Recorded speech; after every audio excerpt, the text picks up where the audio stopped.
Amel Zen, on poursuit avec vous en musique et votre titre Tlata qui veut dire 3. On écoute.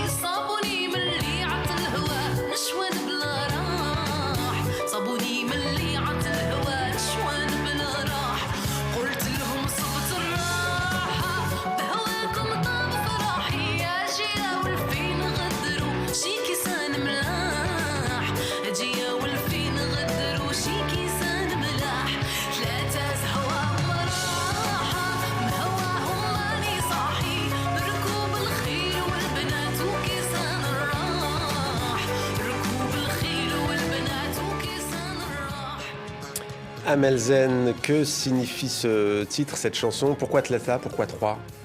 Alors déjà, c'est un patrimoine du XVIIIe siècle. Il faut savoir que c'est un patrimoine maghrébin. Les 3 plaisirs de la vie, notamment l'équitation, les femmes et les vers d'oubli. Donc je suis revenue à ce titre justement pour expliquer ma démarche artistique à l'époque qui se voulait de présenter le patrimoine avec une version nouvelle, une version qui parle aussi aux jeunes afin de les réconcilier aussi avec les anciens textes, les anciennes mélodies. Et comme vous voyez dans l'image, j'ai beaucoup travaillé sur les quartiers traditionnels comme la Casbah et puis l'ancien château du Saint-Eugène. Donc j'ai eu quand même une démarche de reconstitution, de réhabilitation du patrimoine qui est un peu comme Amel Guermazi, hein. C'est votre point commun de revisiter ce patrimoine. Peut-être Anne Poiret, c'est une musique que vous connaissez, musique du Maghreb. On verra tout à l'heure que vous êtes très proche et Moyen-Orient de par votre travail. Est-ce que ce sont des musiques qui vous parlent, que vous avez déjà écoutées? Ah ouais, j'écoute beaucoup, j'adore. Je ne comprends pas les paroles malheureusement, mais j'adore, ouais, c'est magnifique. Ouais. Mais une région du monde où c'est vrai que les artistes, il y a eu toutes des émissions de télé-réalité aussi, où vous êtes vous-même, je crois, passé par une émission de télé-réalité.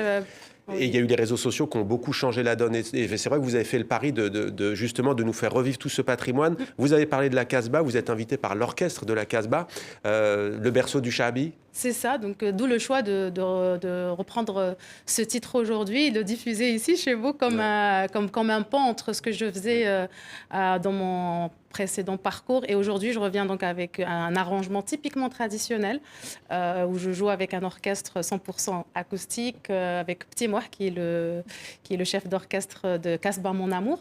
Et donc, on donnera un spectacle 100% traditionnel Chaabi au Cabaret Sauvage. Musique dérivée de la musique arabo-andalouse, historiquement, ou c'est plus compliqué? On dit ça. Après, j'aime bien dire la musique andalouse, tout court.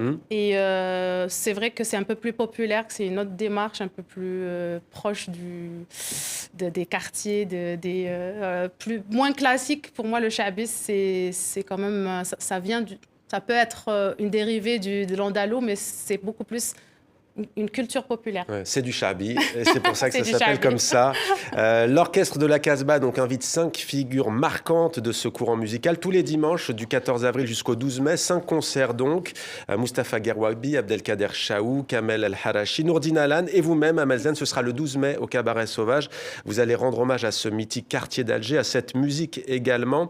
Comment ça va se passer? Est-ce que vous pouvez déjà nous donner un aperçu de ce spectacle? Alors, ce qui est sûr, c'est que je vais reprendre les chours, comme on dit, les maîtres du Chaabi qui sont chers à mon cœur, notamment Mahboubati, auquel je rendrai hommage, et peut-être même le Chaabi kabyle, avec une chanson de Hasnaoui. Et je n'en dirai pas plus, comme ça, je laisserai un peu le suspense pour ceux qui viennent nous voir. Arabe, berbère, c'est vrai que le Chaabi, c'est aussi tout un héritage de la musique aussi judéo-arabe, judéo-berbère également. Toutes les influences, on va dire. Après, j'aime bien dire la musique shabi, darija, beaucoup plus. Parce que quand on dit arabe, ça tend à l'arabe littéraire et c'est beaucoup plus une lahja, un dialecte bien propre à l'Algérie. Donc j'aime bien dire darija. Et on a vu qu'il y avait dans le précédent clip Tlata exclusivement des femmes musiciennes et à la voix également vous. C'est voulu et pour cause, la condition des femmes vous tient à cœur. D'ailleurs, en mars dernier, pour le 8 mars, Journée internationale des droits des femmes, on va écouter les notes de Yamra aux femmes. Vous aviez tenu justement à porter votre pierre, si l'on peut dire, à ce combat, long combat qui continue pour l'égalité entre les femmes et les hommes. Parlez-nous de cette chanson, Yamra aux femmes. Donc c'est un hymne à quoi ? C'est un hymne à la paix, c'est un hymne, c'est un cri, c'est un SOS de la condition féminine des femmes en Algérie ou dans le monde entier, qui continuent à combattre pour leurs droits fondamentaux. J'ai envie de dire, le patriarcat est très lourd dans nos sociétés traditionnelles et il faut avoir des cris haut et fort et les dire sans détour surtout. C'est un titre qui sensibilise aussi contre les violences faites aux femmes, qu'elles soient verbales, morales, physiques. Et c'est dit dans un ton assez direct. J'ai choisi un verbe très premier degré. J'ai voulu le faire comme ça parce que j'en ai eu marre des métaphores. Il y a des choses qu'on doit dire de façon frontale et qu'on doit assumer. Yamra, donc, pour la musique.